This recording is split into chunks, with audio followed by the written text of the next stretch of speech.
बिस्मिल्लाहिर्रहमानिर्रहीम। Second year chemistry में chapter 10 में आज हमने बीटा एलिमिनेशन रिएक्शन पढ़ना है।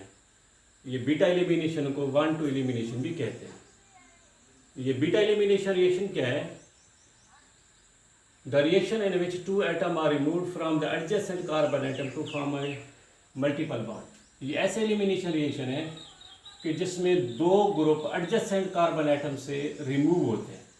अब जैसे ये अल्काइल हैलाइड का मॉलिक्यूल है CH3CH2Br, इसमें एक हाइड्रोजन अल्फा कार्बन से निकलता है, दूसरा हाइड्रोजन बीटा कार्बन से निकलता है। यानी ये जो अल्फा कार्बन है ये 1 है, जो बीटा कार्बन है ये क्या है 2 है। यानी अल्फा कार्बन से एक हाइड्रोजन, बीटा कार्बन से एक हाइड्रोजन निकलता है, तो ये क्या बन जाते हैं? मल्टीपल बॉन्ड बनते हैं। इसके दरमियान में पहले इसके दरमियान में सिंगल बॉन्ड था, अब क्या बन गया है? डबल बॉन्ड बन गया है। तो यहाँ पर क्या हुई है? ये 1-2 एलिमिनेशन हुई है, तो ये क्या है? ये बीटा एलिमिनेशन रिएक्शन है। तो इसकी डेफिनेशन क्या हुई एलिमिनेशन रिएक्शन की, बीटा एलिमिनेशन रिएक्शन की? ये ऐसे एलिमिनेशन रिएक्शन होते हैं कि जिसमें एक ग्रुप अल्फा कार्बन से, दूसरा ग्रुप बीटा कार्बन से निकलता है, लेकिन जो बीटा कार्बन है उससे जो ग्रुप निकलता है उसमें जो सिग्मा बॉन्ड होता है वो डबल बॉन्ड के तौर पर शिफ्ट होता है, वो पाई बॉन्ड के तौर पर शिफ्ट होता है। और जो अल्फा कार्बन है, अल्फा कार्बन और Br के दरमियान में जो सिग्मा बॉन्ड है वो Br के ऊपर शिफ्ट होता है। पहले इसके दरमियान में सिंगल बॉन्ड, अब क्या होता है? इसके दरमियान में डबल बॉन्ड होता है। तो ये ऐसे रिएक्शन क्या है? बीटा एलिमिनेशन रिएक्शन है। ये जो बीटा एलिमिनेशन रिएक्शन है उसको दो हिस्सों में तकसीम कर सकते हैं, E2 एलिमिनेशन, E1 एलिमिनेशन। अब E2 एलिमिनेशन कैसे मिलती जुलती है? SN2 से। जो E1 एलिमिनेशन है वो कैसे मिलती जुलती है? SN1 से। जो E2 एलिमिनेशन है उसमें क्या होता है कि कोई से बेस के मॉलिक्यूल है, ये बेस के मॉलिक्यूल क्या करते हैं? प्रोटॉन को कैप्चर करते हैं। अब CH3CH2 में अब ये जो CH3 है, कार्बन और हाइड्रोजन के दरमियान में जो सिग्मा बॉन्ड है, अब ये बेस का मॉलिक्यूल है। बेस के मॉलिक्यूल का काम क्या होता है? प्रोटॉन को कैप्चर करना। अब ये बेस के मॉलिक्यूल इस प्रोटॉन को लेते हैं, तो इस प्रोटॉन और कार्बन के दरमियान में जो सिग्मा बॉन्ड है वो क्या होता है? डबल बॉन्ड के तौर पर शिफ्ट होता है। और इस कार्बन और Br के दरमियान में जो सिग्मा बॉन्ड है वो क्या होता है? Br के ऊपर शिफ्ट होता है। तो इधर क्या बन जाता है? डबल बॉन्ड बनता है। अब चूंकि ये सिंगल स्टेप प्रोसेस है, इस वजह से ये क्या है? E2 एलिमिनेशन है। जैसे हमने SN2 के अंदर पढ़ा है कि वहां पर सबस्ट्रेट क्या है? प्राइमरी अल्काइल हैलाइड सुइटेबल होते हैं। यहाँ पर E2 के अंदर भी क्या है? प्राइमरी अल्काइल हैलाइड सुइटेबल है। क्यों? कि यहाँ पर बेस का मॉलिक्यूल प्रोटॉन को लेता है।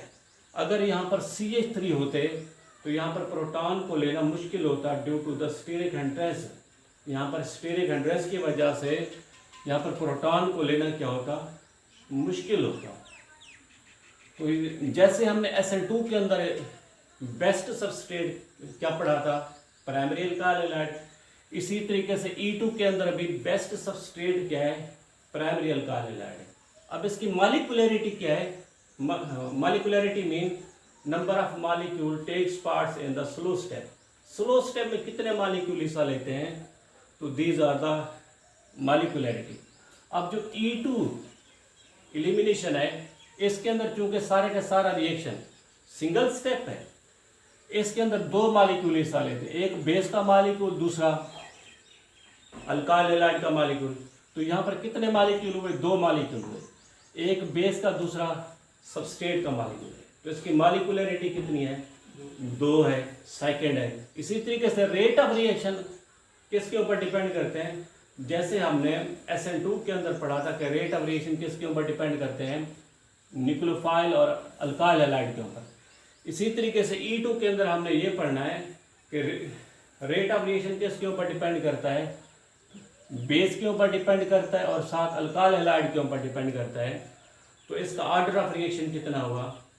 सेकेंड हुआ। यहाँ पर जो E2 एलिमिनेशन है इसका ऑर्डर ऑफ रिएक्शन कितना होता है? सेकेंड होता है।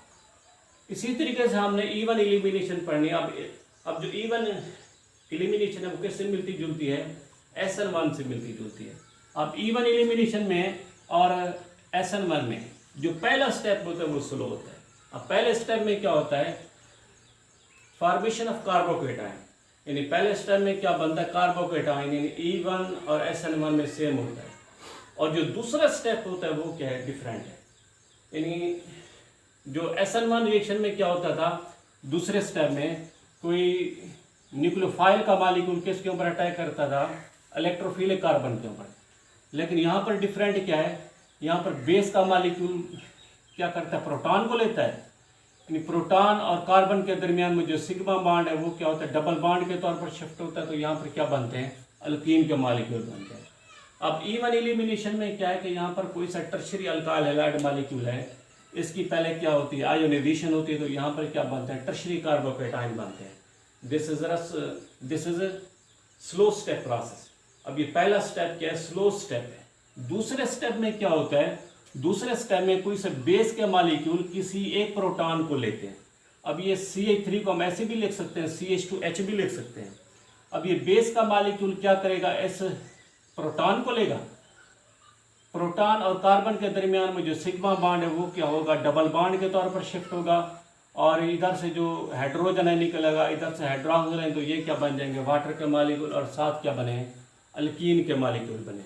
जैसे हमने SN1 के अंदर पढ़ा है कि यहाँ पर जो बेस्ट सबस्ट्रेट है वो टर्शियरी अल्काइल हैलाइड है, इसी तरीके से SN1 के अंदर भी जो बेस्ट सबस्ट्रेट है वो क्या है, ये टर्शियरी अल्काइल हैलाइड है। क्योंकि यहाँ पर क्या बनता है, टर्शियरी कार्बोकेटाइन बनते हैं। These are the more stable than the secondary carbocation are the more stable than the primary carbocation. अब इसके अंदर मॉलिक्यूलरिटी क्या है, molecularity mean number of molecule takes part in the slow step. अब इसके अंदर जो स्लो स्टेप है इसके अंदर कितने मॉलिक्यूल हिस्सा लेते हैं, एक मॉलिक्यूल हिस्सा लेते हैं। तो इसकी मॉलिक्यूलरिटी कितनी हुई, 1 हुई। अब इसके अंदर रेट ऑफ रिएक्शन किसके ऊपर डिपेंड करता है, जो स्लो स्टेप है यानी सिंगल मॉलिक्यूल है स्लो स्टेप, तो उसके ऊपर डिपेंड करता है। तो rate of reaction directly proportional to the alkyl halide.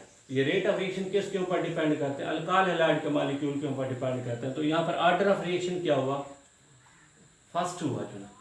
जो इवन एलिमिनेशन है वहाँ पर ऑर्डर ऑफ रिएक्शन क्या होता है, फर्स्ट होता है। और जो हमने E2 एलिमिनेशन पढ़ी है वहाँ पर ऑर्डर ऑफ रिएक्शन क्या होता है, सेकंड होता है।